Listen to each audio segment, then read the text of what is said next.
तुम्हारे अब्बू नहीं है यहाँ, फिर भी हिजाब पहना हुआ है। और तुम तो खिलाफ थी इसके। आपको ऐसा क्यों लगता है आफाक भाईजान? मुझे इस तहजीब से कोई शिकायत नहीं है, पर शायद आप ये सोच रहे हैं मैंने ये उतार दिया तो अब्बू से मेरी चुगली करने का आपको मौका मिल जाएगा। क्यों? गलत सोच रहे हो तुम मेरे बारे में। मुझे तुम्हारी सोच पसंद है। मैं तो खुद कदम से कदम मिला के चलना चाहता हूँ तुम्हारे साथ। पर मेरे साथ कदम से कदम मिलाना आपके लिए आसान नहीं होगा। अच्छा, अगर ऐसा है तो आजमा के देख लो।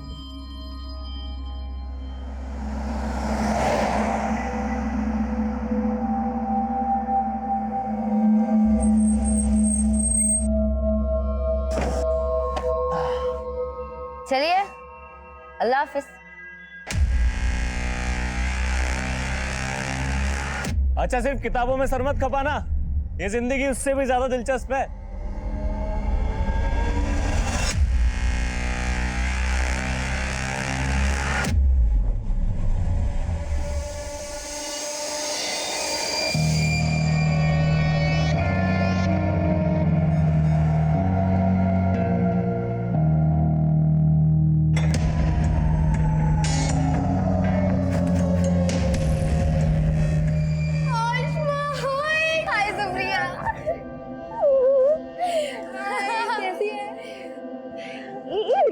अरे यार, हॉस्टल एकदम खाली खाली लग रहा है। हाँ यार, ज्यादातर लड़कियां आज आई नहीं। अच्छा, और बता, तेरी छुट्टियां कैसी रही?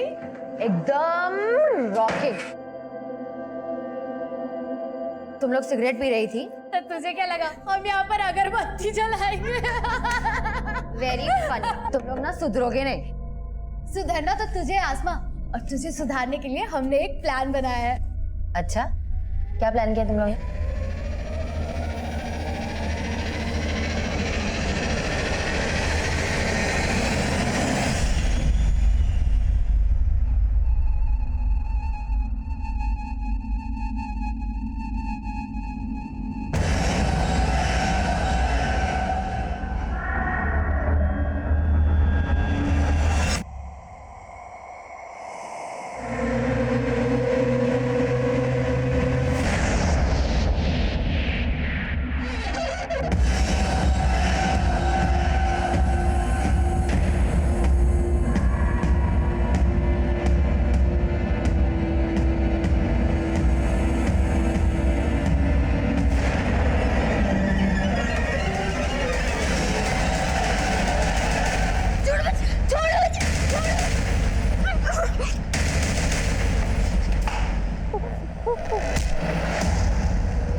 लगता है किसी लड़की का रेप हुआ है। अरे रेप नहीं, मुझे तो मर्डर लगता है, वरना इतना पुलिस नहीं होता यहाँ पर।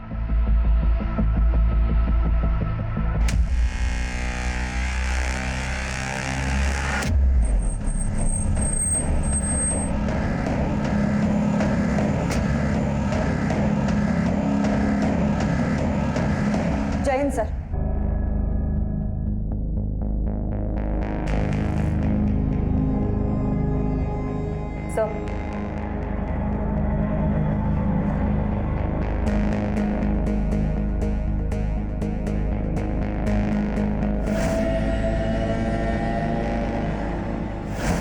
सर, इसके पैर पे छायापुरी भी लिखा है।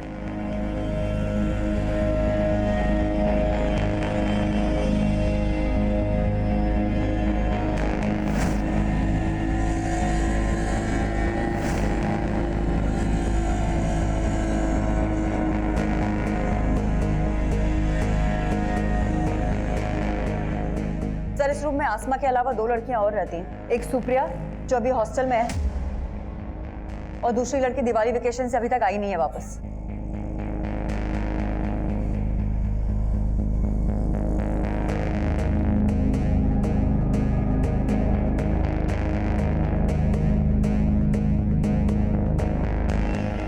सर, इसी टेबल पर से हमें ये स्विच ऑफ मोबाइल भी मिला है। कस्टडी में लो। सुप्रिया, तुम आसमा की रूममेट, आसमा का बेड, तकिया सब कुछ खून से लथपथ है, और तुम कह रही हो तुम्हें कुछ नहीं पता? सर मैं कुछ नहीं छुपा रही हूँ सर। मैं रात को रूम में नहीं थी, मैं अपने फ्रेंड्स के साथ उनके रूम में थी, और जब हम गए थे तो आसमा अकेली थी रूम में। देख आसमा, तुझे नहीं आना तो कोई बात नहीं, लेकिन दरवाजा अंदर से बंद मत करना। मैं रात को आऊंगी तो तेरी नींद डिस्टर्ब हो जाएगी। तो तुमने जानबूझ के आसमा को दरवाजा खुला रखने के लिए कहा था? हाँ, लेकिन मैं सच कह रही हूँ सर। मैं अपने फ्रेंड के साथ उनके रूम में थी और उनसे बातें करते करते मैं सो गई, और जब सुबह उठी तो देखा।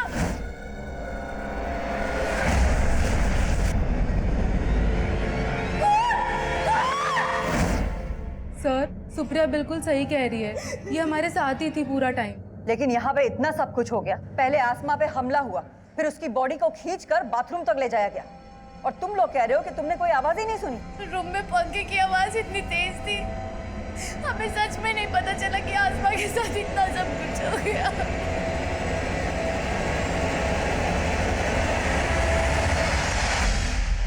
इतना ब्रूटल मर्डर, लड़की को कमरे से घसीटकर बाथरूम तक ले जाया गया।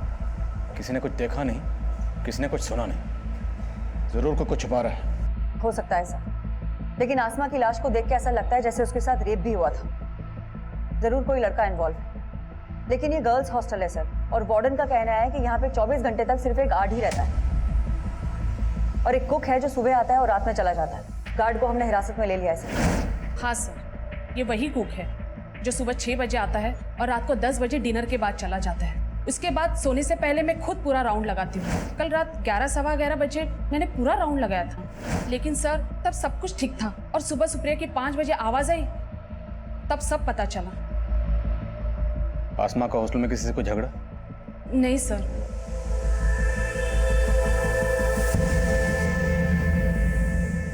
कल शाम तक हॉस्टल में कोई भी लड़की नहीं थी सर, तो ये भी हो सकता है कि कोई पहले से ही हॉस्टल में जाके छुप गया हो, और जब कल लड़कियों ने ज्वाइन किया तो ये कांड करके भाग गया। पॉसिबल है। हम ये अज्यूम कर रहे हैं कि आसमा का पहले रेप हुआ, फिर कत्ल हुआ। अब सच क्या है ये पोस्टमार्टम रिपोर्ट बताएगी। हॉस्टल का कोना कोना स्कैन करो और सबकी हैंडराइटिंग के सैंपल्स लो।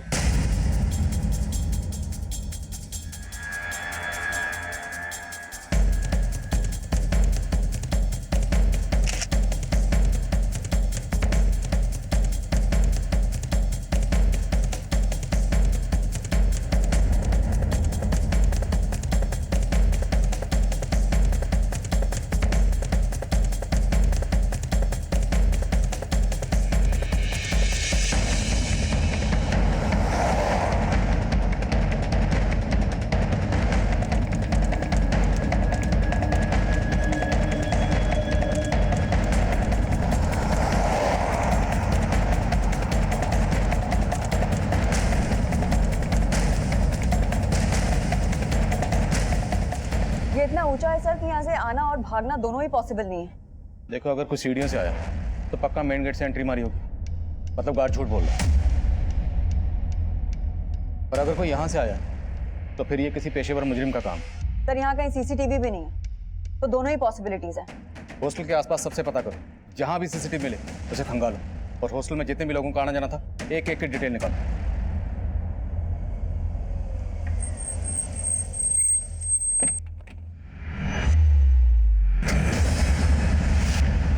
भैया हुआ क्या है?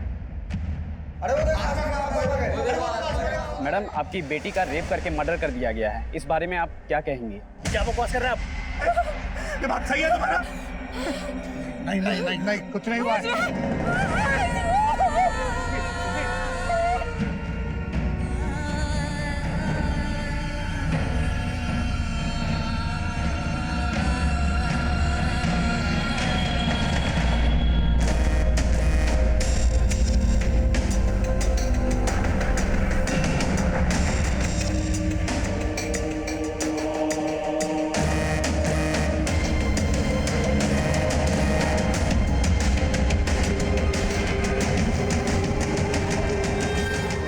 थर्ड फ्लोर पुलिस ने सील किया हुआ है। फिलहाल बाकी के रूम में तुम लोग आपस में एडजस्ट कर लो।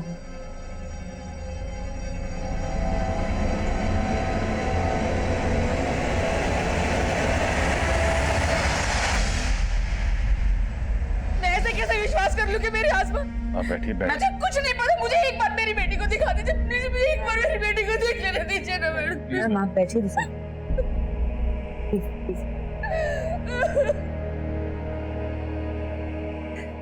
मैम पाले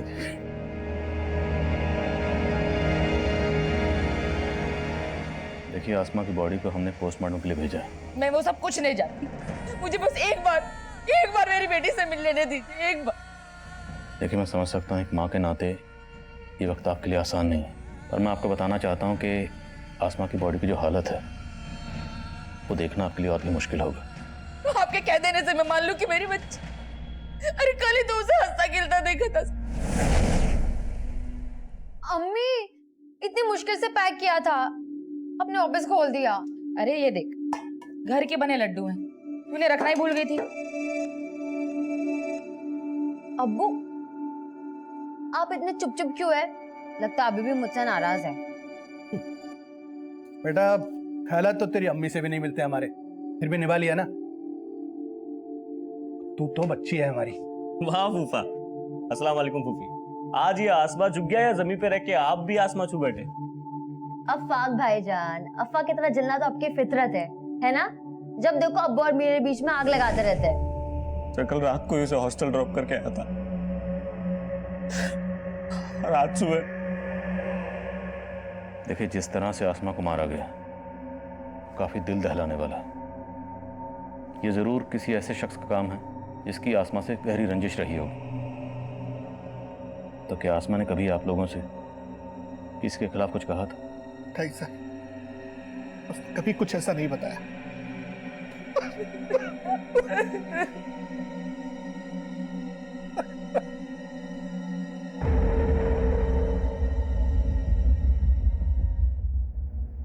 अच्छा सुन लो, आई होप तुम समझ गई हो कि मैं क्या कहना चाहती हूँ। Yes ma'am. डोंट वरी, मैं तुम्हारे साथ हूँ, मैं सब संभालूंगी। अच्छा अब तुम जाओ।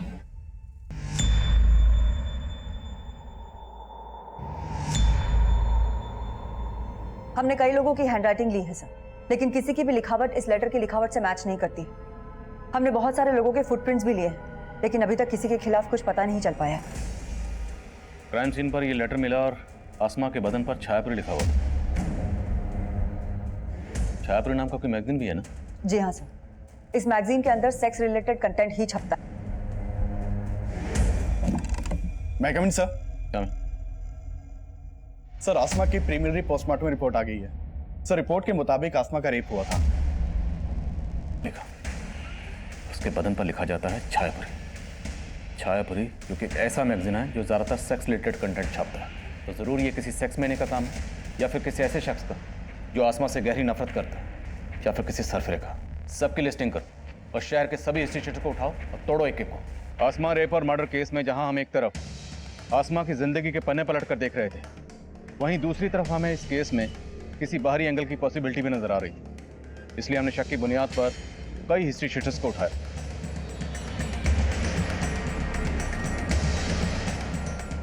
सबके डीएनए सैंपल्स, हैंडराइटिंग और फुटप्रिंट्स लिए गए। हमने हर वो मुमकिन कोशिश की जिससे हम जल्द से जल्द मुजरिम तक पहुंच सकें।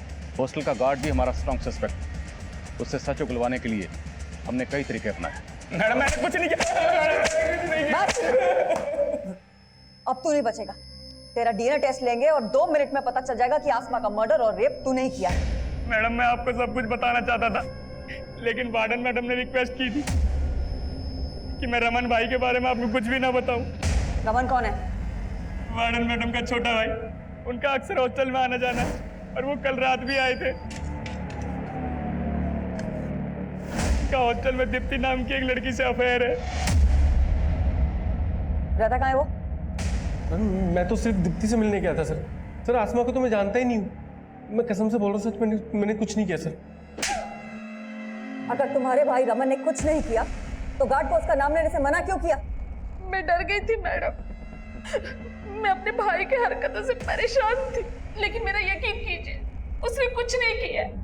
आप चाहो तो वो दीप्ति से पूछिए, उसने कुछ नहीं किया। सर मेरा कोई अफेयर नहीं है रमन के साथ। वो मुझे परेशान कर रहा था सर। पहले उसने मुझे प्रपोज किया, मैंने मना किया तो वो मेरे पीछे ही पड़ गया सर। पिछले काफी दिनों से सर वो मुझे हरास कर रहा है।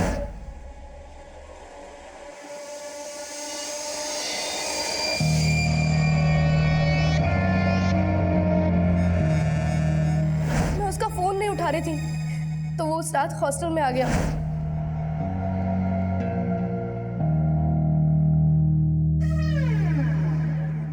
रमन, मैंने तुम्हें पहले भी कहा है मेरा पीछा छोड़ दो। ऐसे छोड़ दूं? प्यार करता हूँ ना मैं तुमसे। रमन, तुम यहाँ से जाते हो या मैं चिल्लाऊं? मैंने उसको वार्न किया था सर, तो वो वहाँ से चला गया था। उसके बाद क्या हुआ मुझे नहीं पता सर। सुबह मेरी नींद शोर से ही खुली थी सर। मैंने वार्डन मैम को रमन के बारे में बताया था, मगर वार्डन मैम ने मुझे चुप रहने के लिए कहा। मुझे नहीं पता रमन ने आसमा के साथ कुछ किया या नहीं। तो दीप्ति की तरह तो आसमा के पीछे पड़ा होगा। तुझे लगा दीप्ति नहीं तो आसमा? नहीं सर, ऐसा कुछ नहीं है सर। मैं दीप्ति से प्यार करता हूँ। मिलने दीप्ति से क्या होगा, लेकिन आसमा ने तुझे देख लिया। वो शोर ना मचा दे इसलिए तूने उसे। नहीं सर, ऐसा नहीं है सर। मैं तो तभी वहां से चला गया था। नहीं, अब मैं ऐसा नहीं करूंगा, मुझे माफ कर दो।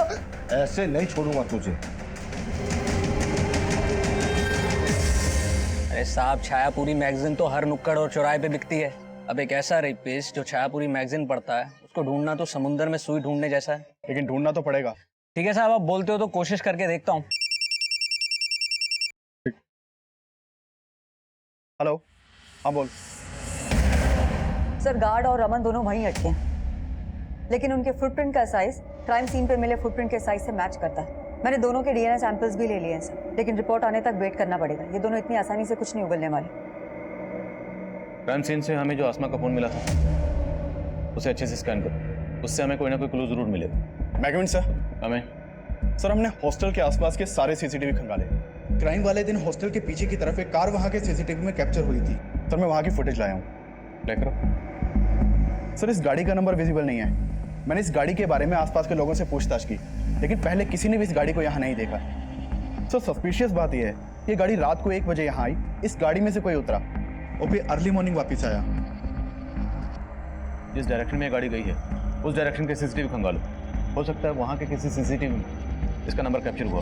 Okay sir.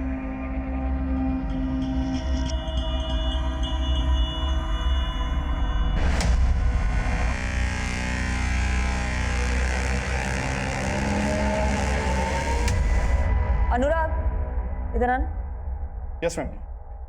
ये आसमा के फोन पे अफाक नाम के लड़के के 5 मिस कॉल है।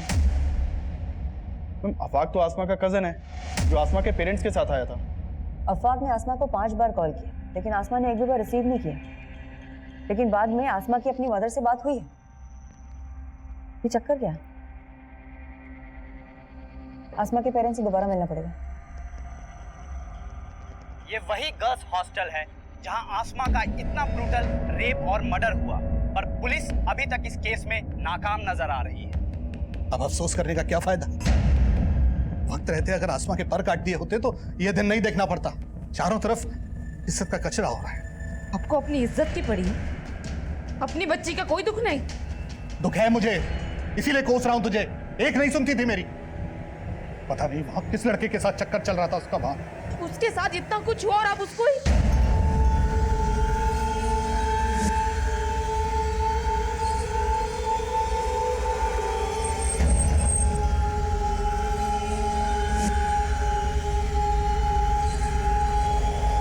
कहां जा रही हो तुम? मुझे अपनी बेटी को इंसाफ दिलाना है और आपको ये साबित करना है कि मेरी बेटी गलत नहीं थी। गलत वो था जिसने मेरी बेटी के साथ।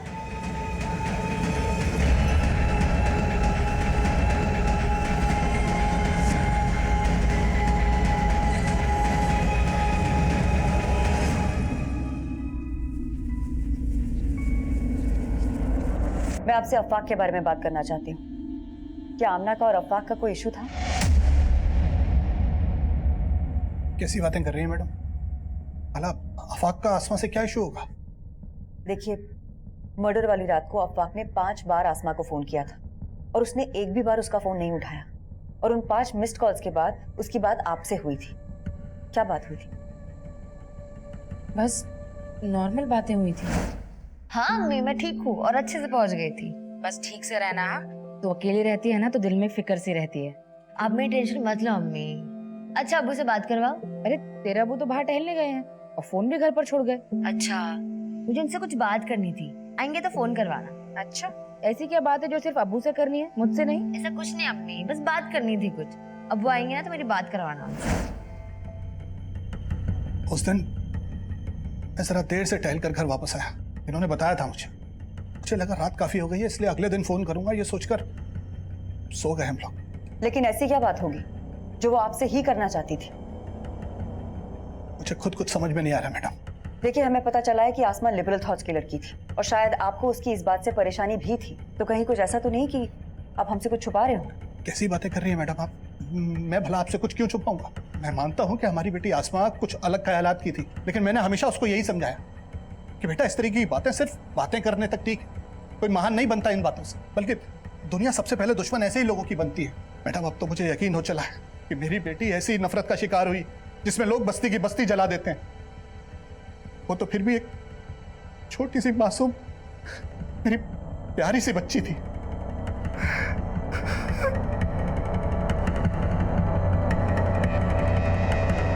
ठीक है, मैं आता हूं। सर मैंने ब्रोथल में फील्डिंग लगाई तो एक टिंडा नाम के आदमी का मालूम चला। कौन टिंडा? ये आदमी है साहब, ब्रोथल में काफी आना जाना है इसका, काफी वैशी है ये आदमी। वो टिंडा है ना, दिमाग से एकदम सटका हुआ है। जो भी उसके साथ जाती है ना, उसका हालत खराब कर देता है। एक नंबर का जानवर है, जानवर। आप एक बार देख लो, हो सकता है ये वही सन की आदमी हो जिसे आप ढूंढ रहे हैं। आसमा के पेरेंट्स से अफाक के बारे में बात की? सर वो अफाक पे कोई शक नहीं जता रहे, और अफाक से मैं खुद मिली थी ये जानने के लिए कि उसने उस रात आसमा को इतने सारे कॉल्स किए क्यों थे। मैम मैं उसे हॉस्टल छोड़ के घर आया तो ऐसे ही कॉल किया था, ये जानने के लिए कि सब खैरियत है कि नहीं। लेकिन उसके साथ कुछ ठीक हुआ नहीं और उसने तुम्हारे कॉल्स भी रिसीव नहीं किए। क्यों? पता नहीं मैम, मुझे लगा सो गए होगे। लेकिन तुम्हारे मिस्ड कॉल्स के बाद उसने अपनी अम्मी से भी बात करी, लेकिन तुम्हें कॉल बैक नहीं किया। कोई ना कोई वजह तो होगी ना, कहीं को छुपा तो नहीं रहा तुम हमसे? नहीं नहीं मैम, मैं कुछ नहीं छुपा रहा। फिर भी इस अफाक के बारे में सब कुछ पता करो, हो सकता है कुछ छुपा रहा हो, और ये भी पता करो कि मर्डर की रात ये कहाँ था। Okay sir. मैं कमिंग सर। सर हमारे खबरियों से इस तेजस और टिंडा नाम के आदमी की इंफॉर्मेशन मिली है। सर इसके बारे में जो भी पता चला उस हिसाब से शक किसी के ऊपर जाता है। सर मैंने चेक किया, मर्डर वाली रात इसका फोन हॉस्टल वाले एरिया में ही एक्टिव था। उठाओ इसे। Yes sir.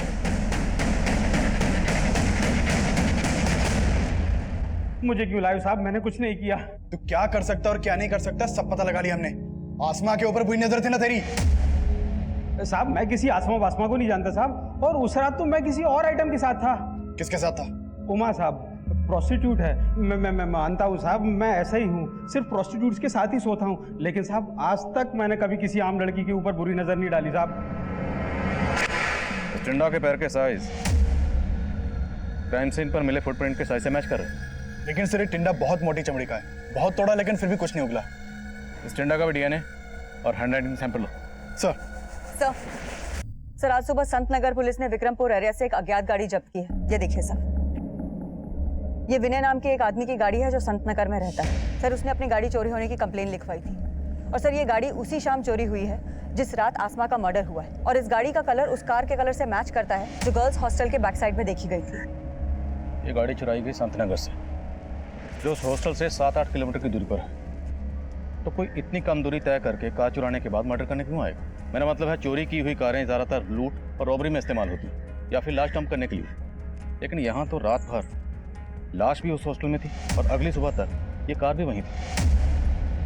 और अगर ये कत्ल इसी कार चुराने वाले ने किया है तो ये इतनी देर वहाँ क्यों रुकेगा?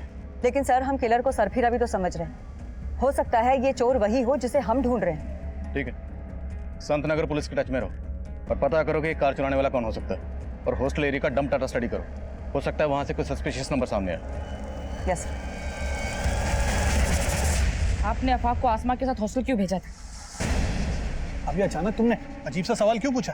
सवाल तो ये है कि आसमा आपसे क्या बात करना चाहती थी जो उसने मुझे नहीं बताई, या आपने अफाक को कुछ बोला जो मुझे नहीं बताया?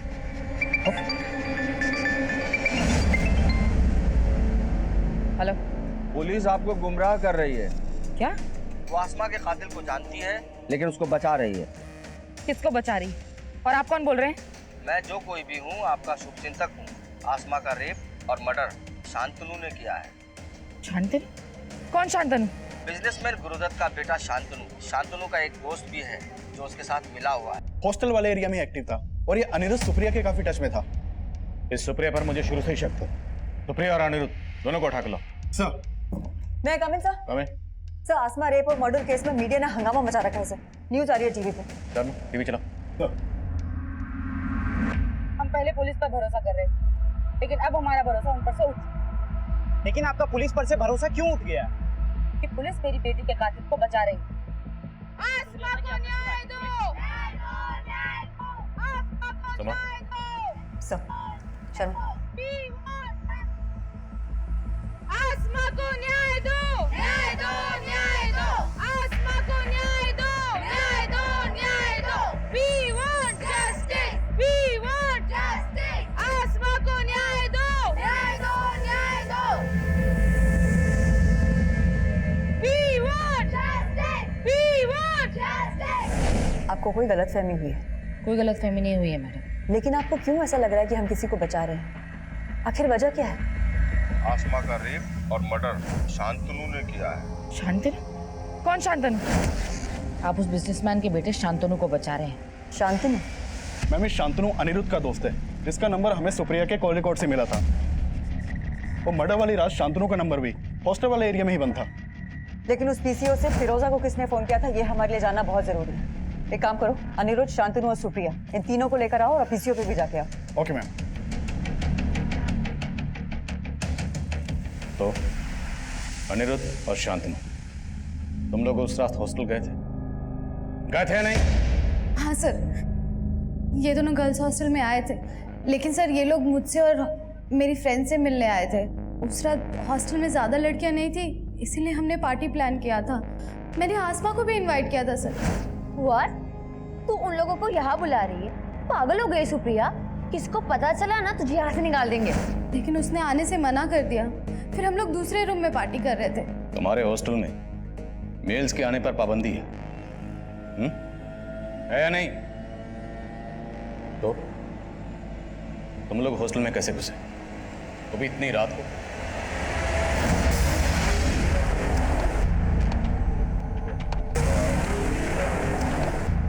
उसके बाद हम लोगों ने 2 घंटे तक एंजॉय किया और उसके बाद शांतनु और अनिरुद्ध दोनों चले गए थे। सर उसके बाद सच में मैं अपने फ्रेंड्स के साथ ही सो गई थी। तुम चुप रहोगे? तुम्हें क्या लग रहा है हम तुम्हारी बातों में आ जाएंगे? तुम इन्हें बचा लोगी? बोलो तुम लोग, साफ साफ बोलो, उस रात हॉस्टल में क्या हुआ था? सर हमने आसमा के साथ कुछ भी नहीं किया है सर, बिलीव अस। सर मैं मानता हूं कि हमने गलती की, लेकिन हमने कुछ नहीं किया सर। सर मैंने अनिरुद्ध और शांतनु के डीएनए और हैंडराइटिंग सैंपल्स लेने के लिए बोल दिया है। माना है तीनों झूठ बोले, लेकिन वो आदमी कौन होगा जिसने पीसीओ से फोन करके फिरोजा को शांतनु के बारे में बताया? सर मैं पीसीओ पे भी गया था, वहां कोई सीसीटीवी नहीं था और उस पीसीओ पे ये भी नहीं पता चल पाया कि ये कॉल किसने किया होगा। हमारी रडार पर सिर्फ शांतनु नहीं बल्कि अनिरुद्ध, सुप्रिया, हॉस्टल वार्डन सुनीता का भाई रमन और टिंडा भी शामिल थे। इन सबको हम स्ट्रॉन्ग सस्पेक्ट मान रहे थे, लेकिन सवाल यह था कि वो गुमनाम कॉलर कौन था जिसने आसमा की अम्मी को फोन करके सिर्फ शांतनु को आसमा का गुनहगार बताया था, जिसकी वजह से आसमा की अम्मी ने एक ऐसा जज्बाती कदम उठाया और उस कदम को मीडिया ने इतना उछाला कि लोग अब हमारी काबिलियत पर ही शक करने लगे थे। मुझे इस केस से हटाने की मांग उठने लगी थी, लेकिन मेरे सीनियर ने मेरा साथ दिया और अब मैंने तय कर लिया कि मुझे ये केस जल्द से जल्द सॉल्व करना है। हमने सारे सस्पेक्ट को बारीकी से इन्वेस्टिगेट करना शुरू किया।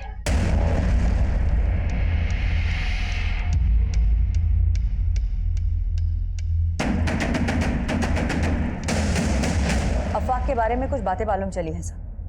आसमा के अब्बू अफवाक से आसमा की शादी कराना चाहते थे, लेकिन आसमा को अफवाक बिल्कुल पसंद नहीं था और इसी सिलसिले में मैं उसकी अम्मी और अब्बू से भी मिली थी। आसमा पहले भी अपने अब्बू को मना कर चुकी थी कि वो अफाक से शादी नहीं करना चाहती, लेकिन फिर भी इन्होंने जानबूझ के अफवाक को आसमा के साथ हॉस्टल भेजा। नहीं मैडम, ऐसा कुछ भी नहीं है। मैं बस ये चाहता था कि अफाक और आसमा एक दूसरे को जान लें, समझ लें। और मैं गारंटी से कह सकता हूँ मैडम, अफाक ने आसमा के साथ कुछ भी गलत नहीं किया होगा। आसमा की फैमिली काफी कंजर्वेटिव है सर, और आसमा आजाद ख्यालों की लड़की थी। आसमा की अम्मी ने हमें यह भी बताया कि आसमा को लगता था कि अफाक भी उसके पेरेंट्स की तरह कंजर्वेटिव ही होगा, और उसने अपने पेरेंट्स के सामने आफाक को साफ साफ मना भी कर दिया था। आफाक को मैंने हमेशा भाई की नज़र से देखा है, लेकिन अब आप कह रहे कि मैं शादी कर लूं? मैं आफाक से शादी नहीं करना चाहती। अगर कोई और पसंद है तो वो भी बता दे। अगर कोई और पसंद होता तो मैं बता देती, लेकिन मैं आपसे शादी नहीं करूंगी। फिर भी इस आफाक को थाने में बुलाकर अच्छे से पूछताछ करो। राइट। मैं मानता हूँ आसमा मुझसे निकाह नहीं करना चाहती थी, लेकिन उस दिन मैं उसके अब्बू की मर्जी से उसके साथ गया था। मैंने उसे उसके फैसले के बारे में दोबारा सोचने के लिए बोला। मुझे तुम्हारी सोच पसंद है, मैं तो खुद कदम से कदम मिला के चलना चाहता हूँ तुम्हारे साथ। पर मेरे साथ कदम से कदम मिलाना आपके लिए आसान नहीं होगा। बहुत गुरूर था उसे खुद पे, साफ साफ मना कर दिया। और उसका गुरूर तोड़ने के लिए तूने उसे खत्म कर दिया। नहीं मैम, मैंने ऐसा कुछ नहीं किया। फोन तो करता था ना तू उसे, उसने तेरे फोन नहीं उठाए तो तूने वापस हॉस्टल पहुंचकर उसको खत्म कर दिया। मैम मैंने ऐसा कुछ नहीं किया। मैम मैं तो उससे प्यार करता था, मैं क्यों करूंगा ऐसा? मैम लेके जाओ इसको, इसका हैंडराइटिंग और डीएनए सैंपल ले लेना। मैम मेरी बात मैम मैंने कुछ नहीं किया। मैं कम इन सर। कम इन। सर आसमा के मदर को जिस पीसीओ से कॉल किया गया था, वो मैंने उस एरिया के सीसीटीवी स्कैन किए, उसमें एक सस्पिशियस आदमी कैप्चर हुआ है। उठाओ इसे। सर। सर मैंने कुछ नहीं किया, मैं अपने बेटे चिंटू को बचा रहा था सर। चिंटू ने ऐसा क्या किया? दरअसल चिंटू दुकान का सामान लेने हॉस्टल जाता था सर। वो बच्चा था इसलिए गार्ड भी उसे अंदर जाने देता था, लेकिन बचपने में वो आसमा को पसंद करने लग गया था। मेरे ही मोबाइल से उसने आसमा के कुछ वीडियो रिकॉर्ड कर लिए थे।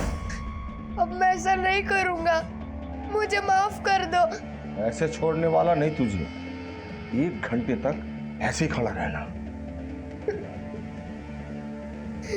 Video recording? कैसे वीडियो? नॉर्मल सा वीडियो सर, जो मैंने अब डिलीट कर दिए हैं। मुझे ऐसा लगता था कि कहीं आप उसकी वजह से मेरे बेटे तक न पहुंच जाए, इसीलिए मैंने पीसीओ से झूठा कॉल किया था। आसमा का रेप और मर्डर शांतनु ने किया है सर। मुझे मालूम था कि शांतनु और उसका दोस्त हॉस्टल में जाते थे। मुझे शुरू से लग रहा था कि ये काम उन दोनों लड़कों ने किया है, इसीलिए सर मैंने ये सब वो किया। आसमा रेप और मर्डर केस में अब एक नाबालिग बच्चे चिंटू की कुछ ऐसी हरकतें सामने आई जिसने इस केस को एक नया मोड़ दे दिया। लेकिन चिंटू के फादर ने जो शातिरपना किया था, उसे भी हमारी सस्पेक्ट लिस्ट में जोड़ रहा था। हमने उसका डीएनए, हैंडराइटिंग सैंपल्स और फुटप्रिंट्स लिए, और आसमा के कजन आफाक के भी हम डीएनए रिपोर्ट का इंतजार कर रहे थे। लेकिन इसके अलावा हमारे हाथ कोई पुख्ता सबूत नहीं लग रहा था। मैं एक अजीब सी गफलत में था। अक्सर यही सोचता रहता कि क्या हम सही डायरेक्शन में थे। ये केस मुझे लगातार झकझोर रहा। क्राइम सीन के मंजर मुझे रात भर सोने नहीं देते थे। ऊपर से मीडिया का प्रेशर इतना ज्यादा था कि मेरे सीनियर्स ने इस केस को सॉल्व करने के लिए मेरे लिए एक डेडलाइन मुकर्रर कर दी। मैं अक्सर ये सोचकर परेशान हो जाता कि अगर मैं इस केस को सॉल्व ना कर पाया तो क्या उस मासूम बच्ची आसमा को कभी इंसाफ मिल पाएगा? मैं कम इन सर। सर मैं उस कार चोर के बारे में पता कर रही थी, तो पता चला है कि पूरे डिस्ट्रिक्ट में पिछले 25 दिनों में 20 गाड़ियां चोरी हुई हैं, और इनमें से ज्यादातर गाड़ियां कुछ दिनों के गैप के बाद कहीं भी खड़ी मिल गई। 25 दिनों में 20 गाड़ियां? जी सर। मतलब तकरीबन हर रोज एक गाड़ी चोरी हो रही थी? Yes sir. जिन एरिया से ये कार्स चोरी हुई है वहां कहीं कहीं चोर सीसीटीवी फुटेज में कैप्चर हुआ है, लेकिन चेहरा कहीं भी क्लियर नहीं है। ये देखिए सर, यहाँ कहीं भी इसका चेहरा क्लियर नहीं है, लेकिन सर इसकी चाल में एक लचक है जो हर फुटेज में एक जैसी है। और सर हॉस्टल के बैक साइड के सीसीटीवी फुटेज में भी उस आदमी की चाल में ऐसी ही लचक दिख रही थी। और सर हो सकता है कि हॉस्टल के बैक साइड में जो कार देखी गई थी वो भी इसी ने चुराई हो, और आसमा के मर्डर और रेप में भी इसी का हाथ हो। लेकिन सर ये दुबला पतला आदमी जो सही से चल नहीं सकता, सर ये कैसे हिम्मत करके हॉस्टल के अंदर घुसा होगा और उसने आसमा का रेप और मर्डर किया होगा? हो सकता है ये वो ना हो जिसकी तलाश हमें, लेकिन फिर भी कंफर्म करना जरूरी है कि उस रात ये गाड़ी यही वहां लेकर आया था। हॉस्टल के आसपास सब जगह पता करो, क्या उस रात कोई ऐसा आदमी देखा गया था जो इसकी तरह लगना कर चल रहा था? सर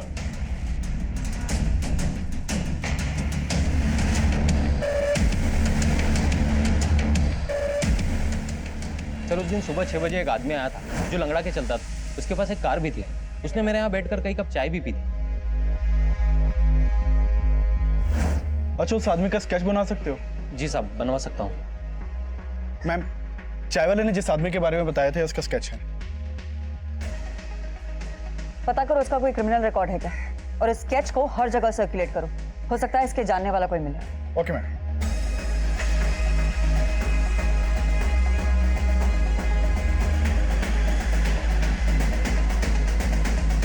सर जानता हूँ इसको, ये सखाराम है। सखाराम कहाँ रहता है ये? सर घर तो मालूम नहीं है, लेकिन आगे ये गैरेज है, वहाँ मैकेनिक का काम करता है।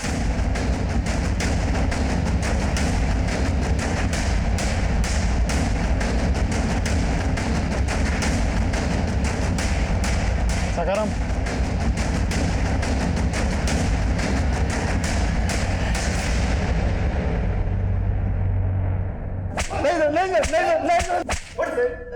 नहीं साहब मैं मानता हूँ कि मैं गाड़ी चुराता हूँ, लेकिन सर मैंने किसी लड़के के साथ कुछ नहीं किया। हमने जो कार चुराई थी ना, वो उसी हॉस्टल के पास खड़ी हुई मिली है। सर वो तो मैं कहीं भी खड़ी कर देता था। सर दरअसल मेरे घर में एसी नहीं है और मुझे गर्मी बर्दाश्त नहीं होती है सर मैं गाड़ी चुराता हूँ और कहीं ले जाके उसका एसी ऑन करके सो जाता हूँ और अगले दिन कहीं भी गाड़ी छोड़ देता हूँ सर। इसकी गर्मी दूर करो, खिलाओ इसको ठंडी ठंडी हवा। नहीं। इसका भी डीएनए और हैंडराइटिंग सैंपल्स लो। सर अब पुलिस ने आसमा रेप और मर्डर केस में एक ऐसे आदमी को गिरफ्तार किया है जो ठीक से चल भी नहीं सकता, और पुलिस सोच रही है ऐसा आदमी हॉस्टल की तीसरी मंजिल की खिड़की तक चढ़ा और आसमा के साथ रेप और मर्डर किया। क्या पुलिस ऐसे आदमी को अंदर करके वाकई किसी को बचाने की कोशिश तो नहीं कर रही? मैं कमिंग सर? सर सखाराम भी कुछ नहीं उगल रहा है और शांतनु और अनिरुद्ध का डीएनए आसमा की बॉडी पे मिले डीएनए से मैच नहीं करता। और चिंटू के फादर का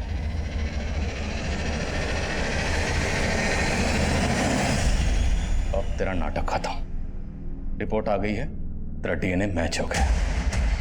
अब अगर एक भी झूठ बोला ना, तेरी हड्डी पसली कर दूंगा।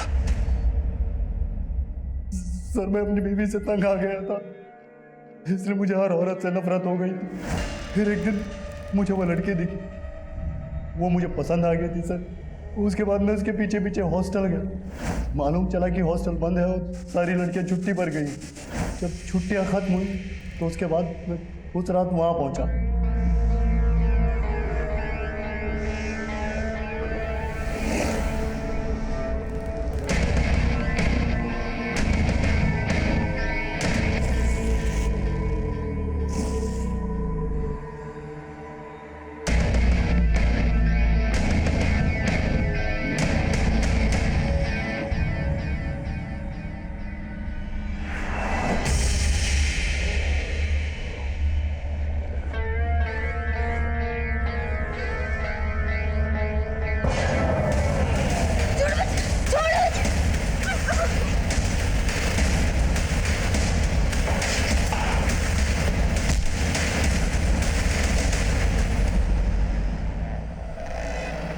उसकी लाश के साथ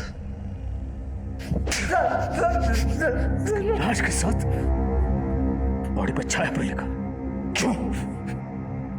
सर ऐसे सर उस रात जिसकी गाड़ी चुराई थी वो छायापुरी पत्री का मालिक था। मुझे नाम पसंद आया इसलिए लिख दिया, और सर जो कुछ मेरे दिल में था वो मैं लेटर पे लिखा और चला गया।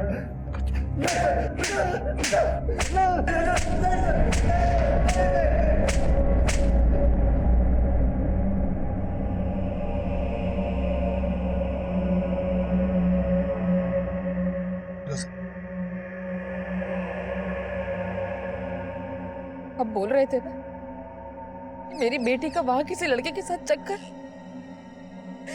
देख लिया ना क्या सच सामने आया। मैं तुमसे माफी मांगता हूँ फिरोजा, मैं कभी आसमा को समझ ही नहीं पाया।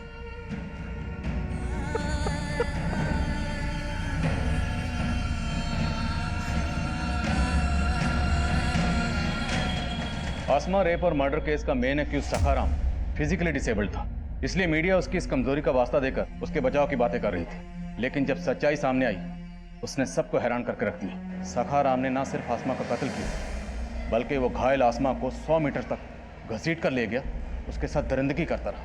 लेकिन हॉस्टल में मौजूद किसी ने कोई आवाज़ नहीं सुनी, किसी ने कुछ नहीं देखा, कुछ नहीं सुना।